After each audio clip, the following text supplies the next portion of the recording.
आई kitchen मध्ये नमस्ते। आजची recipe आहे मिरचीचा ठेचा। पण याच्यामध्ये 2 टिप्स आहेत की तुम्ही आहे ना तिखट मिरच्या घेतल्या असल्या तरी तिखट ठेचा नाही व्हावा याच्यासाठी एक टिप्स आहे। तर पूर्णपणे व्हिडिओ बघा, टिप्स करू नका, तुम्हाला टिप्स सांगते। इथे आहे ना शेंगदाणे घेतलेले आहेत, 100 ग्राम आहेत। ते छान असं भाजून घ्यायचं, गॅस स्लो करायचा। इथे बघा भाजलेला आहे आणि गोल्डन झालेला आहे, पूर्णपणे त्याची साल पण निघणार इतपत भाजून घ्यायचं। आता इथे शेंगदाणे भाजलेले आहेत, इथे मी काढून घेते प्लेटमध्ये। इथे 200 ग्राम हिरवी मिरची आहे आणि हिरवी मिरची स्वच्छ धुतलेली आहे 2 पाण्याने आणि कोरडी केलेली आहे। आणि ही तिखट मिरची आहे।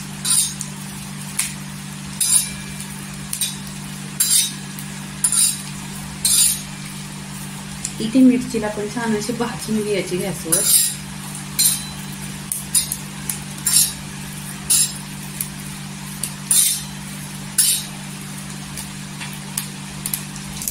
इथे मिरच्या आहे ना, मिरच्यांना असं डाग पडलं पाहिजे अशी भाजून घ्यायची। इथे बघा मिरची आहे, मिरच्यांना असं छान असं डाग पारलं पाहिजे, मग छान ठेचा लागतो, टेस्टी आणि टिकतो पण।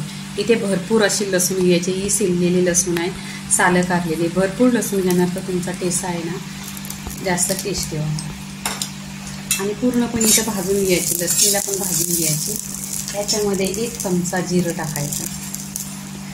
जिरा पहिल्याने टाकले कारण जिरा छोटंसं आहे ना, नंतर टाकायचं आणि छान असं भाजून घ्यायचं सगळं। आणि नवीन नवीन रेसिपी माझ्या चॅनलवर येतात तर तुम्ही नेहमीच सबस्क्राईब करा आणि लाईक करा आणि कमेंट करा आणि शेअर पण करा।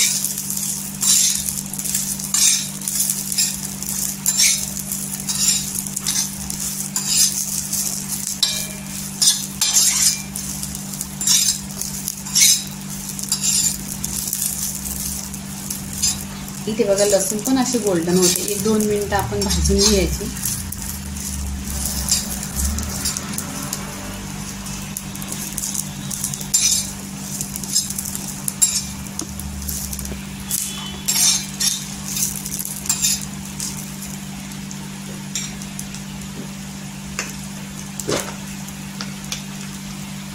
इथे कोथिंबीर टाकायची।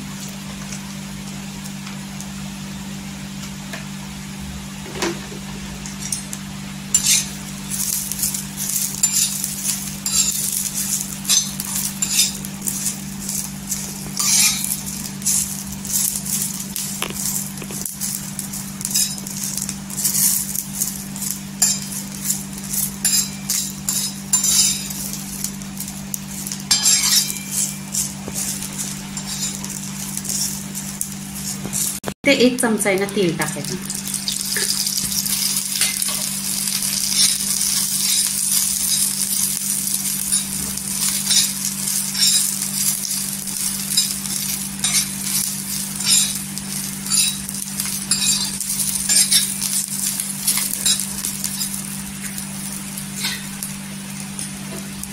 इथे गॅस बंद करायचा आणि इथे मिरची, लसूण, जिरं हे काढून घ्यायचं।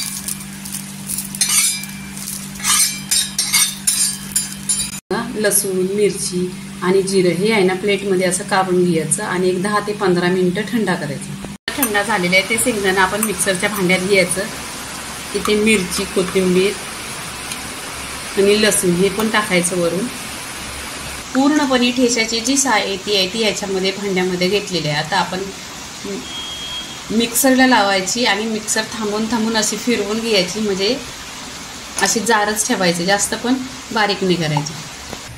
इथे मिक्सरला बघा थांबून थांबून असं करून बघा भरडसारखं ठेचा इथं मिक्सरला पिसून घेतलेला आहे। इथे मी बोलली ना तुम्हाला 2 टिप्स आहेत, तर 1 चमचा तेल टाकायचं।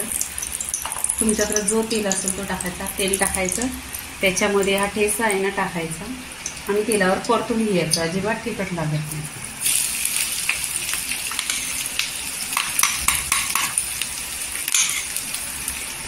इथे 1 चमचा तेल टाकलेलं आहे, त्या तेलावर आहे ना परतून घ्यायचा पूर्णपणे। असं परतल्यानंतर आहे ना त्याच्यात तेल जातो, म्हणजे मिरची कमी तिखट होते। इथे मीठ टाकायचा,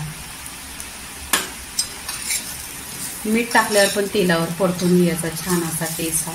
मी तुम्हाला बोललेली की या मिरच्या भरपूर अशा तिखट आहेत, पण ठेसा तुम्हाला तिखट न लागण्यासाठी 1 चमचा खायचा तेल टाकायचा आणि त्याच्यावर परतून घ्यायचा.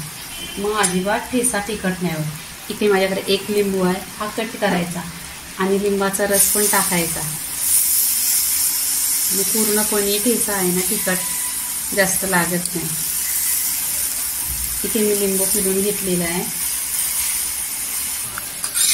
इथे बघा छान असा आपला ठेसा बघा एकदम कलर पण सुरेख आलेला आहे आणि बाजरीच्या भाकरी बरोबर तर 1 नंबर लागतो.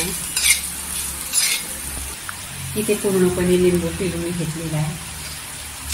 आता बघा एकदम सुरेख असा कलर आलेला आहे आणि छान दिसतो ठेसा. ह्या ठेस्याबरोबर तुम्ही बाजरीची भाकरी खा आणि तुम्ही 8 दिवस जरी या घेऊन गेले ना, तुम्ही फिरायला जा टिफिनमध्ये तरी पण राहील, बिना फिरीजची पण राहील. कारण ह्याला आपण तेलाची फोडणी दिलेली आहे, ह्याच्यामध्ये जास्त टिकणार. वरती लिंबू पिळलेला आहे. इथे बघा कलर असा. आणि तुम्हाला माझ्या चॅनलवरच्या रेसिपी छान छान आवडत असल्या तर लाईक करा आणि कमेंट करा आणि शेअरही करा. इथे बघा पूर्णपणे असा ठेचा छान झालेला आहे. आता आपण इथे प्लेटमध्ये काढून घ्यायचा. इथे बघा प्लेटमध्ये काढलेला आहे छान असा गरम गरम ठेसा आणि बाजरीची भाकरी 1 नंबर लागते.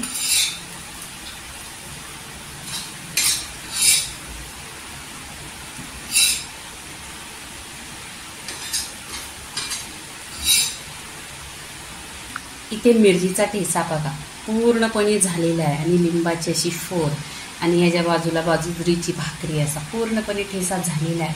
आणि आपल्या महाराष्ट्रात पूर्णपणे ठेसा फेवरेट आहे.